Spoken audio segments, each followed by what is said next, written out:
날씨가 많이 춥죠? 오늘 또 보니까 아침에 차가 다 이렇게 유리창이 다 얼었던데 저녁에도 또 추운 것 같아요. 추우신데 예배하기 위해서 나온 여러분 주님의 마음으로 또 환영합니다. 지난주에 우리가 무슨 내용을 했는지 잠깐만 기억해 보겠습니다. 아론의 두 아들 나답과 아비후, 그 두 제사장이 하나님이 주시지 않은 다른 불로 제사를 드리다가 죽었습니다. 이 사건을 통해서 영적 분별력이 얼마나 중요한가 하는 것을 우리가 살펴봤는데, 영적 분별력은 생명보다 더 중요한 것입니다. 사실 예수님은 하나님을 계시하러 이 땅에 오셨습니다. 그래서 예수님의 행적과 예수님의 성품, 예수님의 말씀, 이 모든 것들을 통해서 우리가 하나님이 어떤 분이신지 알 수 있습니다. 그 하나님에 대해서 기록한 것이 또한 성경입니다. 그래서 우리가 예수님을 알고 성경을 읽으면 하나님을 바로 알고 하나님 뜻을 잘 분별하는 것은 지극히 당연하다, 이렇게 생각할 수 있습니다. 그렇지만 실제로 예수님을 믿는다고 열심히 성경 공부를 함에도 불구하고 하나님에 대한 바른 이해가 없고 하나님 뜻을 전혀 모르고 하나님과 아무런 상관없이 신앙생활하는 그런 경우도 너무너무 많이 있다는 사실을 우리가 기억해야 합니다. 아모스에서 보면 하나님은 다림줄을 이렇게 성벽에 이렇게 들여 놓고 그 다림줄, 이 줄을 달아놓은 이 수직 측정하는 다림줄, 우리 전에 보았지 않습니까? 이 다림줄에 맞지 않는 것, 곧 벽이 기울어져 있으면 이 상태로는 사고 나기 때문에 무너뜨려 버린다는 거죠. 하나님께서 다림줄을 대어 보시고 바로 서 있지 않으면 무너뜨린다, 그렇게 말씀하셨습니다. 교회가 하나님의 이 다림줄, 하나님 기준에 맞게 서 있지 않으면 하나님은 무너뜨리실 겁니다. 그러므로 이 다림줄을 바로 볼 수 있는 영적 분별력, 이것이 생명보다 더 귀중한 거라는 것입니다. 신앙생활을 하면서 영적 분별력을 바르게 갖기 위해서는 우리가 어떻게 해야 하는가, 오늘 그 부분을 살펴볼 것입니다.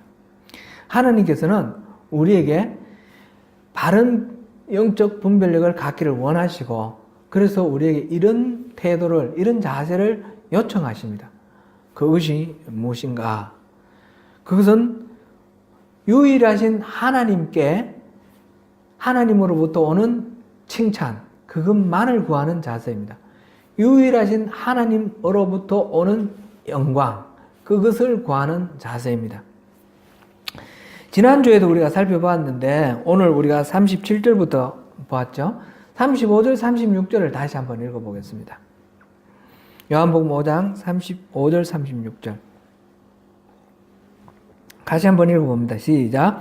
요한은 켜서 비추이는 등불이라 너희가 한때 그 빛에 즐거이 있기를 원하였거니와. 제가 잘못 말했습니다.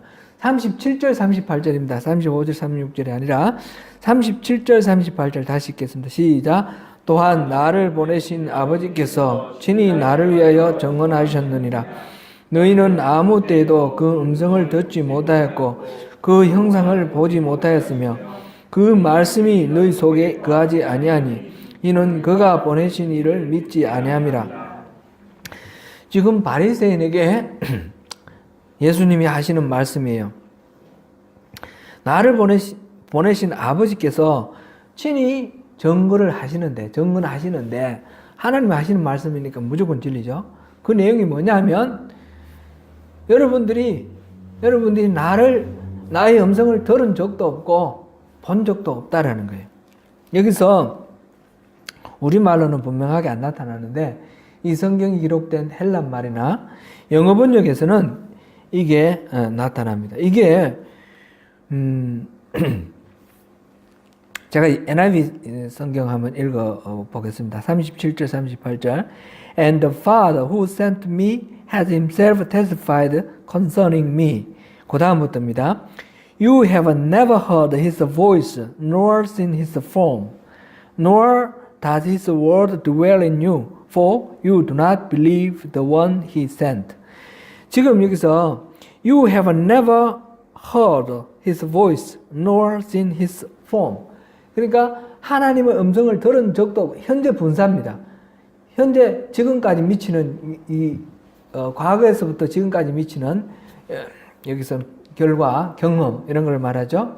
그러니까 그 바리새인에게 여러분들은 하나님의 음성 들은 적도 없고 하나님의 형상을 본 적도 없다. 그러면서 그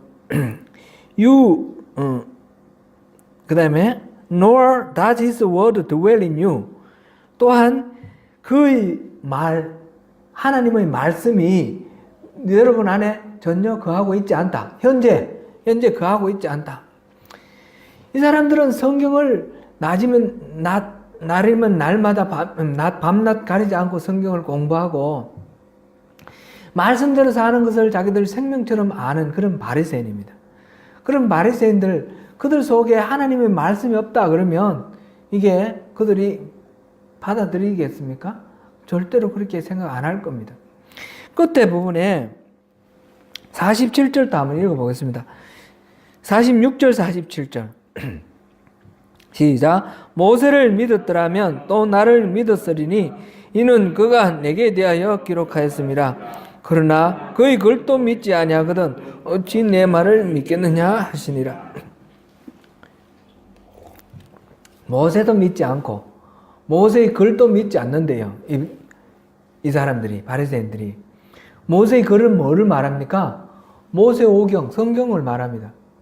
이 사람들은 모세도 안 믿고 모세의 그 기록한 성경도 안 믿는다. 하나님은 그렇게 판단을 하시는 거예요. 자기들은 열심히 성경 배우고 외우고 다른 사람들이 가르치면서 말씀대로 살려고 하고 모세오경은 자기들이 생명처럼 그렇게 생각하는데 하나님은 모세도 안 믿고 모세오경, 모세가 쓴 글 그것도 안 믿는다. 그렇게 말씀하시는 거예요. 바리새인들을 향해서 예수님이 하시는 말씀. 그들은 하나님의 관점에서 보면 자기들 나름대로 하나님을 섬긴다고 섬기는데 하나님의 관점에서는 하나님하고 아무 상관없는 자기들이 만든 종교를 섬기는 겁니다. 종교 활동할 뿐이지 하나님하고는 아무런 릴레이션십이 없다라는 것입니다. 결과적으로 그들은 하나님을 열심히 섬기는 그 바탕 위에서 인간의 몸을 입고 이 땅에 오신 인카네이션 하신 하나님, 예수님을 십자가에 달아 죽였습니다. 하나님을 섬긴다 하면서 하나님을 대적했고 반역을 했습니다. 왜 이런 일이 일어났습니까?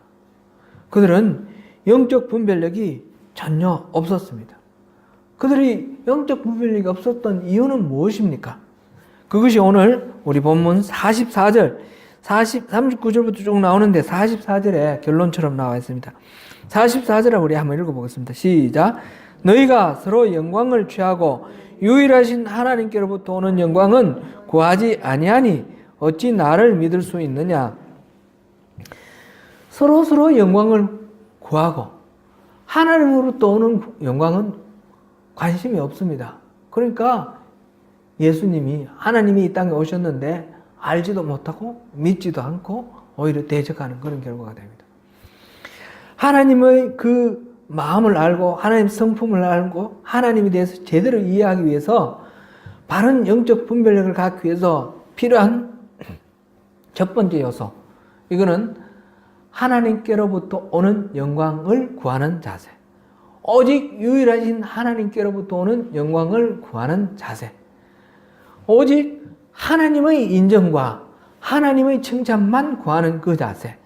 그것이 영적 분별력을 위해서 필수적인 그런 자세입니다. 그들이 하나님을 알지 못했던 것은 하나님만을 기쁘시게 하고 하나님으로부터 오는 영광, 이것만 구하는 그 마음, 그것이 없었기 때문입니다. 갈라디아서 1장 10절을 우리 한번 찾아보겠습니다. 갈라디아서 1장 10절.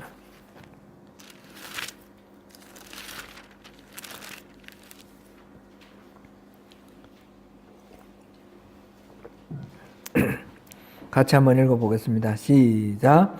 이제 내가 사람들에게 좋게 하랴 하나님께 좋게 하랴 사람들에게 기쁨을 구하랴 내가 지금까지 사람들의 기쁨을 구하였다면 그리스도의 종이 아니니라. 바울 사도는 그 진리를 알았습니다. 하나님으로부터 오는 칭찬, 영광만을 구하고 하나님만을 기쁘시게 하려는 그 사람, 그가 하나님의 교회를 세웠습니다. 우리가 그렇게 하려고 그러면 사람께도 인정받고 하나님께도 인정받고 이렇게 하려면 이거는 실패합니다. 하나님께 인정받는 것만 염두에 두면 사람들 중에는 인정하는 사람도 있고 욕하는 사람도 있고 그럴 수가 있어요. 갈립니다. 사람들의 관점에 따라서. 사람들의 관점에 따라서 갈리는 여기에 맞추려고 그러다 보면 하나님의 인정을 잃어버린다는 거죠. 그래서 영적 분별력을 위해서는 사람들에 대한 생각은 접어놓고 오직 하나님께만 영광을 구하는 것, 하나님만 기뻐하시는, 하나님께만 기쁨을 드리는 그런 자세로 우리가 주님 앞에 서야 합니다. 유일하신 하나님께만 칭찬을 구한다는 이 말은 우리가 누구든 그렇게 쉽게 말을 합니다. 그러나 그것은 실제로 너무너무 어렵습니다. 하나님께 인정받기 위해서 사람께 인정받는 것을 포기한다는 것은 결코 생각처럼 쉽지 않습니다. 사람들이 뭐라고 하든지 간에 정직하게 서려고 분투해야 하면서 그 과정 속에서 수많은 어려움들이 있고 욕을 얻어먹고 또 실패를 겪어야 합니다. 특별히 목사는 항상 성도들의 마음을 살핍니다. 행여나 마음을 다칠까 노심초사합니다. 그래서 혹시 이 말씀 잘못 전해가지고 그것 때문에 하나님께로 나아가는 길이 막힐까 어려워질까 그래서 조심하다 보니까 결과적으로 성도들을 두려워하는 그런 자세를 갖게 되고 영적 분별력을 잃어버리는 그런 위험이 있습니다. 그래서 목사가 성도들의 눈치 살피지 않고 하나님만 생각할 수 있도록 성도들이 지원을 해주시고 기도해 주셔야 됩니다. 사무엘상 15장에 보면 사울이 하나님으로부터 버림받는 그런 장면이 나옵니다. 하나님이 사울에게 아말렉을 진멸하라고 명령하셨습니다. 사무엘이 왔을 때 사울은 하나님의 명령을 다 행했다라고 그렇게 보고를 합니다. 사무엘이 들으니까 소의 울음소리, 양의 울음소리 딱 들립니다. 이게 무슨 소리냐? 다 진멸하라 하나님이 말씀하셨는데 다 진멸했다는데 이 소리는 뭐냐? 그리고 그 아말렉의 왕 아각은 죽이지 않고 붙들어 두고 있습니다. 그래서 사무엘이 크게 나무랍니다. 순종이 제사보다 낫고 듣는 것이 수양의 기름보다 낫다. 그렇게 말하면서 하나님 말씀을 거역하는 것은 우상 숭배하는 것과 똑같다. 그러므로 왕이 하나님으로부터 버림받았다. 이렇게 선언을 합니다. 사무엘상 우리 15장 우리 한 절만 찾아보겠습니다. 사무엘상 15장 24절만 찾아보겠습니다.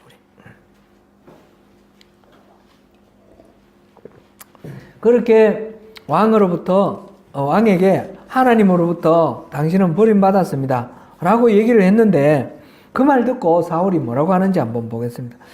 24절 같이 읽습니다. 시작. 사울이 사무엘에게 이르되 내가 범죄하였나이다. 내가 여호와의 명령과 당신의 말씀을 어긴 것은 내가 백성을 두려워하여 그들의 말을 청종하였음이니이다. 솔직하게 자기 잘못을 깨달았습니다. 깨달았으면 어떻게 해야 되나요? 회개하고 돌아서면 되는 거죠. 그런데 어떻게 합니까? 그렇게 안 합니다. 25절 읽어보겠습니다. 시작. 청하오니 지금 내 죄를 사하고 나와 함께 돌아가서 나로 하여금 여호와께 경배하게 하소서. 지금 나와 같이 가서 백성들 보는 앞에서 하나님께 제사 지내자는 거예요. 사무엘이 들을 수 없다 하고 돌아가니까 사무엘을 잡아가지고 사무엘이 옷이 찢어졌어요. 옷을 찢을 정도로 간절하게 붙들었어요. 붙들었으면 이제 바른 답이 나와야 돼요. 그런데 바른 답이 안 나옵니다. 그 다음에 하는 얘기가 30절 우리 같이 읽어보겠습니다. 30절 같이 읽습니다. 시작. 사울이 이르되 내가 범죄하였을지라도 이제 청하옵나니 내 백성의 장로들과 앞과 이스라엘 앞에서 나를 높이사 나와 함께 돌아가서 내가 당신의 하나님 여호와께 경배하게 하소서 하더라. 장로들과 이스라엘 백성들 앞에서 나를 높여주세요. 그래서 내가 당신과 같이 제사 지내는 그 장면을 보여주세요. 지금 사울은 하나님으로부터 버림받았다는 것에 대해서 크게 큰 문제로 느끼지 않습니다. 하나님으로부터 버림받았다 그러면 그 자리에 모든 것 다 내려놓고 엎드려 회개를 하고 옷을 찢고 머리에 죄를 덮어 써야 되는데 그게 아닙니다. 나를 높여주세요. 백성들 앞에서 나를 높여주세요. 그래서 당신이 나하고 같이 가서 제사 지내주세요. 사무엘이 사울을 서포트한다라는 걸 보여주고 백성들 앞에서 그럴듯하게 왕으로 대접해주면 그거로 족하다는 것이죠. 그리고 자기의 하나님도 아니에요. 당신의 하나님. 당신의 하나님 여호와께 경배하게 하소서. 지금 사울은 이제 눈이 멀었습니다. 오직 하나님께로부터 오는 영광만 구하고 오직 하나님을 기쁘시게 하는 그런 마음만 있어야 하는데 그렇지 않고 사람들의 인정을 받고 사람들로부터 떠받침 받는 그것이 눈에 들어오니까 하나님이 안중에서 사라졌습니다. 하나님이 당신 버린다 그랬는데 그 자리에서 사무엘 당신이 와서 백성들 앞에서 제사 지내줘서 백성들이 나를 높이고 당신이 나를 서포트한다는 것처럼 그렇게 이해하도록 그렇게 해주세요. 하나님으로부터 버림받는 것은 안 한 것도 없고 백성들 앞에 인정받는 것만 생각하는 그런 타락한 경지에 놓여 있습니다. 저나 여러분도 마찬가지입니다. 사람을 두려워하는 자세를 가지면 영적 분별력을 잃어버립니다. 오늘 본문에서 보듯이 바리새인들은 서로 영광을 취하는 데 급급해서 하나님으로부터 오는 영광은 구하지 않았습니다. 사람을 두려워하면 하나님을 두려워하는 것을 잃어버립니다. 사실 바리새인들은 성경을 너무너무 중요시 여기고 깊이 연구하는 사람들이었습니다. 그러나 그 중심에 유일하신 하나님께로부터 오는 칭찬을 구하는 자세가 있어야만 영적 분별력이 생깁니다. 영적 분별력을 갖기 위해서는 성경을 아는 것은 필수적입니다. 성경을 모르고 성경 말씀을 연구하지 않고 하나님 뜻을 구한다고 그러고 기도해서 하나님 직통 계시 받았다고 그러고 그러면 그건 다 사이비가 되는 지름길이죠. 그건 내가 복음이라 그러죠. 그거는 위험합니다. 하나님 말씀이 기준이 되어야 됩니다. 그러나 하나님 말씀 그 자체가 우리 눈에 그 속에 담긴 하나님의 뜻이 보여야지 그것이 온전한 말씀으로 되는 것입니다. 성경을 많이 보고 성경에 대한 지식이 풍부해야 합니다. 그러나 더 중요한 것은 유일하신 하나님께로부터 오는 칭찬, 그 영광을 구하는 자세, 사람의 평가에 의존하지 않고 오직 하나님만을 기쁘시게 하고자 하는 그 가치관, 그것이 있어야지 하나님의 기준이 보입니다. 이 일을 위해서 교회에서는 말씀을 있는 그대로 선포하는 것이 필수적입니다. 말씀을 있는 그대로 전한다는 것은 참 쉽지 않습니다. 그러나 그렇지 않으면 불순종이 되죠. 앞서서도 말씀드렸듯이 목사는 성도들의 그 상처받을까봐 눈치를 살핍니다. 혹시 이 말씀 때문에 누가 걸리는 사람이 없을까? 그래서 가능하면 좀 센 말은 순화시키고, 좀 어디 찔릴 만한 그런 부분은 이렇게 다듬고, 민감하지 않도록 민감한 부분은 피해가고. 저도 그렇습니다. 지난 2년 동안 제가 설교할 때에 성경 말씀 본문 해석에 초점을 맞추고 그 말씀의 적용 부분은 별로 다루지 않았습니다. 적용을 다루다 보면 우리 죄를 끄집어내야 되고 그 죄를 또 이렇게 질책하시는 하나님의 말씀을 전해야 되기 때문에 우리 성도님들이 다 성숙하신 분이니까 본문 말씀만 잘 전하면 이것은 적용은 다 알아서 잘 하시겠다. 그렇게 생각하고 싶었습니다. 그렇게 조심하고 그렇게 순화하였습니다. 늘 하나님 말씀을 제대로 전하겠다고 다짐하지만 성도 이 말씀 준비하다가 성도님의 얼굴이 밟히고 또 혹시 여기 또 이 말씀 때문에 꼬투리 잡히면 또 이게 또 문제가 되면 오히려 하나님 은혜가 가려워질까. 그래서 강박관념 같은 것이 있습니다. 오늘 다시금 이 본문을 생각하면서 이 성경 말씀을 통해서 우리가 설교를 말씀을 전하는 저나 들으시는 여러분이나 다시금 결단을 해야 되겠습니다. 말씀을 곧이곧대로 전하여야 교회가 바로 설 수 있고 회복될 수 있습니다. 오직 하나님만을 기쁘시게 하는 것. 말씀을 전하는 저나 들으시는 여러분 한 마음이 되어서 영적 분별력을 달라고 구하면서 선포되는 말씀 앞에 우리가 겸손하게 엎드려야 되겠습니다.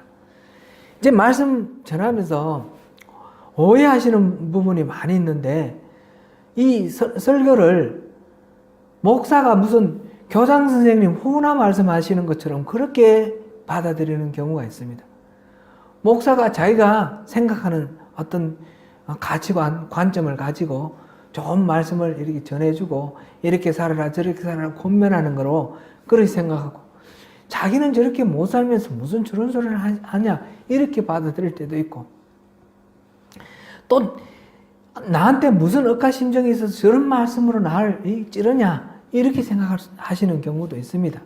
설교는 교장선생 후나 말씀이 아닙니다. 설교는 하나님 말씀을 선포하는 것입니다. 전하면서도 듣습니다. 그렇게 살아야만 그렇게 설교할 수 있다 그러면 설교할 수 있는 것이 아무것도 없습니다. 제가 말씀 선포되는 설교 말씀처럼 그렇게 사는 경우가 없습니다. 저는 너무너무 큰 죄인이기 때문에 여러분들이 모르셔서 그렇지 아시고 나면 너무너무 죄가 많기 때문에 들을 말씀이 하나도 없습니다. 그런 식으로 듣지 마시기를 바랍니다. 목사님도 저렇게 설교하시면서 저렇게 살아야 되겠다고 결심하시겠구나, 회개하시겠구나, 그런 마음으로 같이 회개하시고 같이 들으시면 되겠습니다. 설교는 절대로 자기 의견을 말하는 것이 아닙니다. 설교는 하나님 말씀을 선포하는 것이고 성경 공부를 이 직업으로 한 목회자가 먼저 연구를 하고 은혜 받고 그것을 함께 나누면서 같이 그 말씀 듣고 주님 앞으로 나아가는 것입니다. 사도 요한이 말한 것처럼 하나님을 계시하러 오신 분이 예수님이십니다. 그분은 세상의 빛으로 오셨습니다. 예수님이 우리에게 하나님을 계시해 주십니다. 그리고 하나님과의 친밀함으로 이끌어 주십니다. 그 친밀함 안으로 들어가기 위해서는 오직 하나님만 생각하고 하나님만 기쁘시게 해드리고 하나님의 칭찬만 구하는 그런 자세가 반드시 필요합니다. 이것이 없이는 영적 분별력이 없기 때문에 하나님도 알 수가 없고 하나님의 마음도 알 수가 없고 하나님 뜻도 알 수가 없고 하나님의 길도 알 수 없기 때문에 그렇습니다. 하나님을 아는 영적 분별력 그것이 있어야지 우리가 주님과의 친밀한 교제를 할 수 있지 않겠습니까?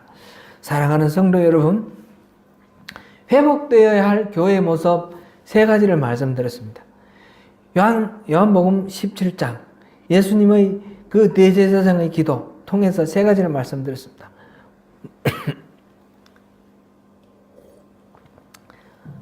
마지막 때에 하나님께서 예수님께서 꼭 회복시키고자 하시는 그 교회의 모습, 우리 교회의 모습이 바로 그 교회가 되어야 되는데 그 교회의 모습은 뭡니까? 첫째로는 더없이 하나님을 알고 사랑하는 교회. 두 번째는 뭡니까? 더없이 거룩한 교회. 세 번째는 뭡니까? 더없이 하나된 교회. 이런 하나님을 알고 사랑하며 거룩하며 하나된 교회가 되기 위해서 첫 번째 관문이 영적 분별력입니다. 하나님을 알아야지 사랑하게 됩니다. 그래야지 하나님을 닮아 거룩하게 되고 하나님 뜻대로 우리가 하나가 됩니다. 이 영적 분별력을 위해서 오늘 우리가 본 것은 영적 분별력을 위해서 우리에게 필요한 하나님의 요청사항, 우리의 자세. 그것은 다름 아니라 하나님의 유일하신 하나님만의 칭찬을 구하는 자세, 유일하신 하나님만의 영광을 구하는 자세, 유일하신 하나님만을 기쁘시게 하기 위해서 살아가려고 하는 그런 자세입니다. 그것은 사람의 인정으로부터는 마음을 내려놓는 것입니다.